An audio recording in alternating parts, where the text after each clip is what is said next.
Okay, nice to catch up, Rod, and have a little chat. We'll talk all about things Carlisle in a moment at this time. But first of all, a bit of a change to your build-up. Been handed a couple of days off. Yeah. Is that good for you? Yeah, it was good 2 days off. A lot of lads have played a lot of minutes since the start of the season, so I think it was just a bit of a reward from the gaffer. So it was nice to have, and the lads came back fresh and ready to go.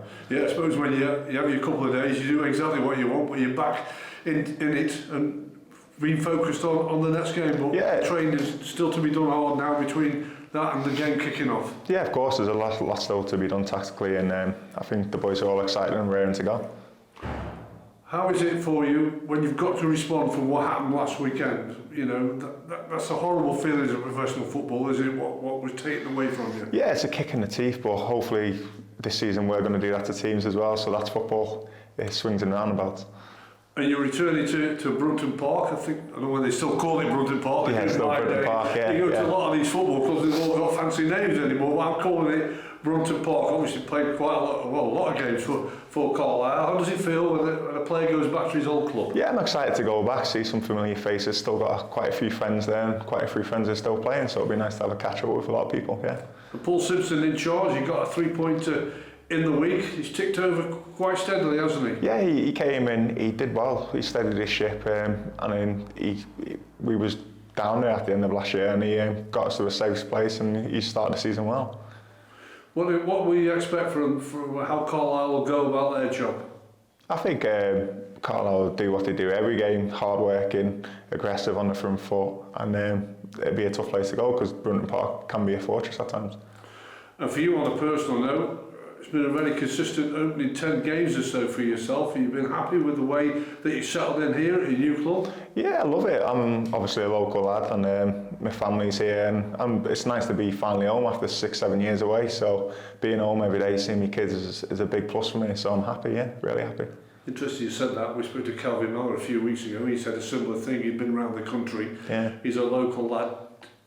Does it make you feel mentally better when you settle with all that? Yeah, of course, because when you're away, you're thinking, as soon as I finish training, got to get a train or got to get home, and then the day after that, you're still recovering, but you still got to travel, and your body's not really getting a chance to rest, but you're home, you're doing everything right and correct, and it shows on the pitch.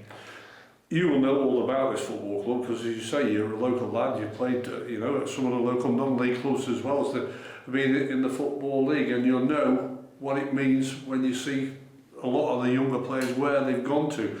But we've also interviewed quite a few of the experienced players who've come into the football club and have said that it's a football club that they can still learn and still improve their game. Do you think that's the case for you? Yeah, definitely. I think with Belly, Kenny and the gaffer, I think I'm learning every day and making me a better player positionally, with the ball, without the ball, and tactically. So yeah.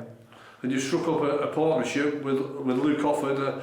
I know he's still relatively young, but he's got a lot of games under his belt. But do you feel as though you're helping him along as well? And yeah, that's the thing. I've came in to help Lukey. Lukey went on loan to Nantwich when my brother was the assistant there. So yeah, so I know a lot about Lukey anyway before that. But he's a top lad, and he's always willing to listen and learn. And obviously he knows I'm ready to listen and learn from him as well.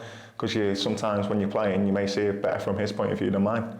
So he can't get away with it when you turn up in the summer. I bet he thought, oh no, he knows a few things about what I can but he is certainly, fingers crossed, touch wood, and this is no disrespect to other players in the squad, he does look destined to have a decent future, doesn't he? Yeah, he's good. He's just got to keep on doing what he's doing, hasn't he? And hopefully he keeps on doing it, and hopefully moves on one day and plays higher level, or higher level with Crewe. And just going back to the game that's coming up at the weekend, when you have dropped those points unfortunately at home, how important is it that you show that, which you have done coming into this weekend, you haven't lost back-to-back league games, how important is it that you can show and bounce back?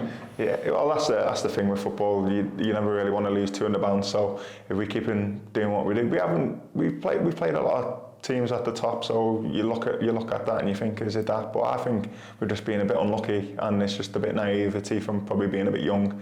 And but we're learning, and I think as the season goes on, we'll get stronger and stronger. So how, like Ron McDonald and a few of the other lads, experienced players who've come in, can help that? How can they help that situation to turn that corner and get on a real good consistent run to between? Well, it's just like, don't let the Mansfield game way too heavy on the head, because it happens to everyone, and like it doesn't matter how old or young you are, you're going to have it again. So don't worry about it. Dust yourself down and go again.